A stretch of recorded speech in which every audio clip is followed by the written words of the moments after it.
Hey, check out what we got. A calendar. No, this is the situation. I've been eyeing this calendar for, I don't know, since November or December, somewhere around there. When I first saw it, I didn't have money for it. It was at Walmart. I think I was doing necessity shopping. And it's $10, clearly. And so I was like, I shouldn't get that. I should save the money and get, $10 more worth of whatever I needed at that time. So time went on, maybe the next week or something, and I went to look for it, and I couldn't find it still. I mean, not still, I saw it, I couldn't find it. Like, the display of these, they had regular calendars display, and they had the page a days display, and it was just gone.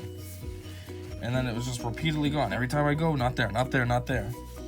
Well, then more recently, maybe late January, early February, I found these, and I thought, oh, they've got to be half off or something by now. I go to one of those scanners they have, and it's still going $10. And I'm like, okay, we're in the new year. I'm not paying $10 for something that's old now. If I found it on time, I would have paid the $10, but not now. Especially not a page a day, That means I'm behind 30 days, and I gotta pay full price still. So, what finally happened was I found this, let's see, so today's now, what's today? Tuesday, so I found this maybe Saturday? Yeah, maybe it was Saturday I found this. And, it was with the regular calendars. The regular calendars they have down to $288 now. So I was hoping this would be $288. Nope, it was half off. It was $488. I'm like, you gotta be kidding me. It's 3 months into the year and this is still only half off. Like calendars should be $1 now. Even the full-size calendars being $288 is ridiculous. Like, come on. We're a quarter way through the year and you're still charging full price for the dang calendars. Like, next year's calendars are gonna be coming out soon, Anyhow, as such, obviously I'm behind about 3 months. So I figured what I could do is look at these and make, even if I do 10 pages a day or something, or 10 days in a day, per video, whatever. I'm like, that's a few videos. That'll be a fairly lengthy series. By the time I'm caught up, it'll be April, if not May. And then from there, I don't know what I'll do. I'll either save I'll do a week at a time and just make a video, kind of like the weekly doubles. Maybe I'll just do, this week's calendar. Or maybe I'll post each day, just a snapshot or something on Twitter. Because I've been wanting to make my Twitter kind of grow in coincidence with this. YouTube as well. Both are nowhere. I have 6 subscribers here on YouTube and I have 4 followers on Twitter. I had 5 and then 1 dipped out for, I don't know why, they just did. I'm not sure which one it was. But so I could put stuff on there as well. That way then maybe it would help boost it. There'll be attractions there as well as attractions here. I don't know. You gotta think about it. I got time though. We're not there yet. So, without wasting any more time, let's get to it. As we see right here, we got this super sexy little intro. We don't even know what January 1st is. Oh boy. God, this is what I always say. I need to open this ahead of time. I'm just fooling around, wasting time. You're watching me open a stupid thing. Alright. Snazzy page a day. Ugh. China made this. Ooh. So a Sarlacc pit looking thing. No, actually we don't know what the Sarlacc looks like. It's a space slug. It's one of those, makes me think of the Family Guy ones when it's Meg. Anyways, it says space slug. Space slugs dwell inside asteroid caves, subsisting on surrounding minerals and minox and preying on passing aircraft. These beasts reproduce by splitting in half upon reaching full maturity and growing a new space slug from each half. When Han Solo pilots the Millennium Falcon into Hoth's asteroid belt to escape Imperial forces, he unintendedly flies straight down the gullet of a massive space slug. So they're basically worms. They rip themselves in half, and then bam, there you go, new one. Well, that's cool, I didn't even notice. This is the one that these are featured in, episode 5. Yeah, because him, young C-3PO before he had his gold. It's in episode 1. It should say young C-3PO. Come on, this isn't C-3PO. He doesn't walk around naked like that all the time. A young Anakin Skywalker builds and programs the droid C-3PO for etiquette, protocol, and translation. Fluent in over 7 million forms of communication, C-3PO has assisted numerous enemies of the Empire and later the First Order over the years, including Padme Amidala, Bail Organa, Leia Organa, and Luke Skywalker. He and R2-D2 are longtime friends. Yeah, friends that complain at each other all the time. They're always bickering. Like Force Awakens. Huh, that doesn't get a number? 1. This is technically 7. Nema Outpost. After scavenging the junk fields of Jakku, salvaging scrap metal and other trinkets from old shipwrecks, Rey sells her hauls for food rations at Nema Outpost, a rugged settlement run by junk boss Unkar Plutt. That's his name. Although tiny, Nema Outpost is considered a spaceport. In fact, Rey finds the Millennium Falcon here, which she calls a piece of junk.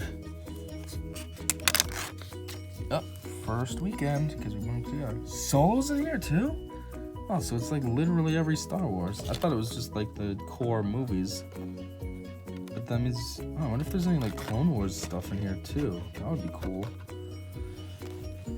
Well, anyways, coaxium.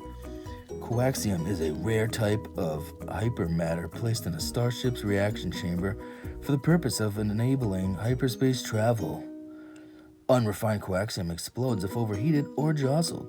Refined coaxium is more stable, but special care must still be taken shipping it. In addition to its volatility, it's also a prime target for theft. Almost looks like a weird kind of lightsaber in this picture. The Radis. This is the ship that what's-her-name commits suicide with, basically. What's her name? Admiral Holdo.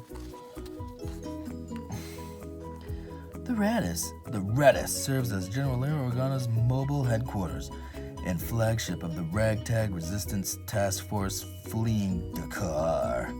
The MC-85 Star Cruiser's experimental deflector shields can withstand massive damage before failing, an innovation that proves critical when Vice Admiral Holdo jumps the cruiser to hyperspace through the First Order's forces.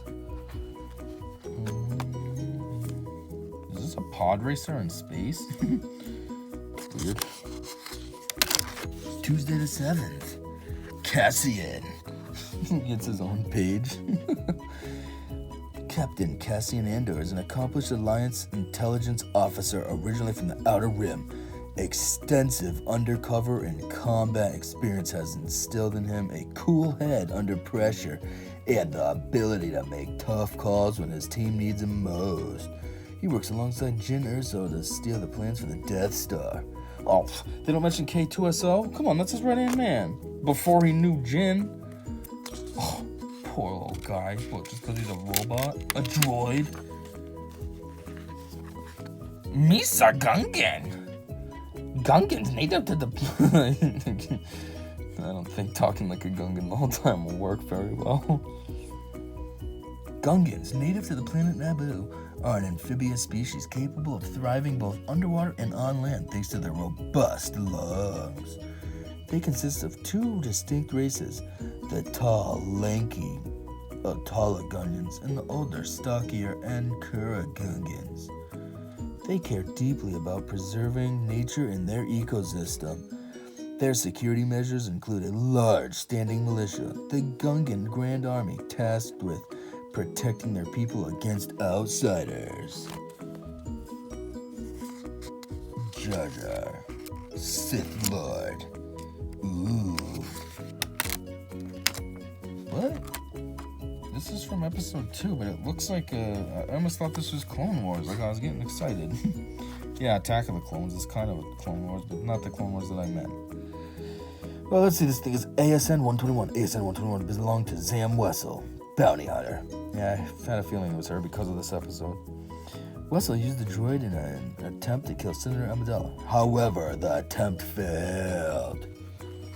Because she's a crappy bounty hunter. Who's really only in this episode for about 5 minutes. If you count her screen time, it's like a minute total. Asteroid field.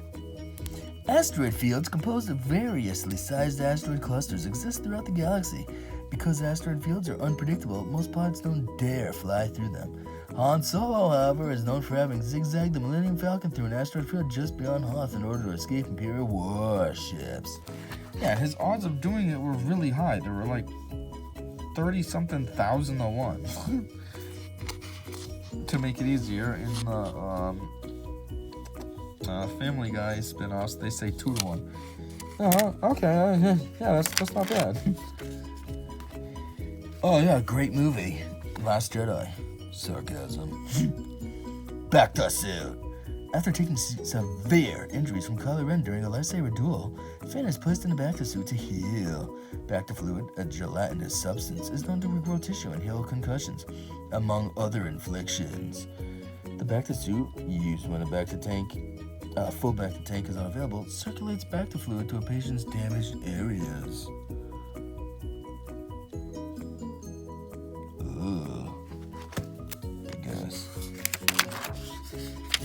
Ooh, A-Wing fighter. A-Wing fighters, sleek arrowhead-shaped starfighters, are the main spacecraft used by the Green Squadron during the Battle of Endor. With continued technological advancements, including pivoting laser cannons and incredible speeds, they become important resistance fighters in the war against the First Order. Wait, what? These are in the new ones too? A-Wings? These are A-Wing, right? Yeah, A-Wing. These are in the new ones?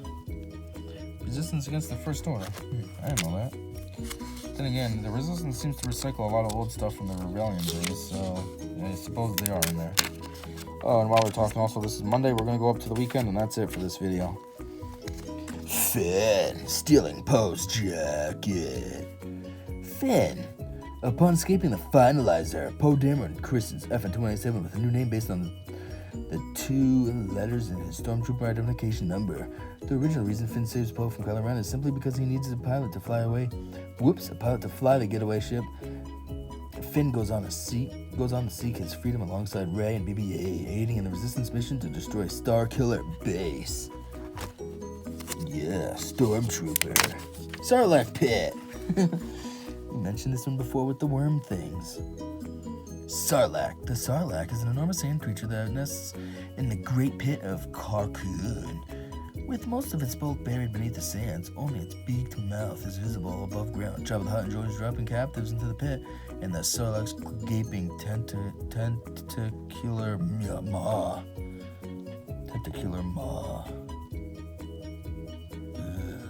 Sarlacc's probably disgusting. Just hides under there. Just see its yucky mouth. Ugh, get out of here. Hey, look, it's like the First Order's version of BB-8. Like, hey, we got one too. BB-9E.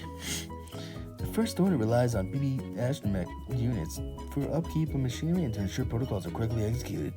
BB-9E assigned to the Dreadnought Supremacy is additionally tasked with noting threats to Supreme Leader Snoke's flagship, utilizing photoreceptors in every spectrum that warn of intruders and other potential threats.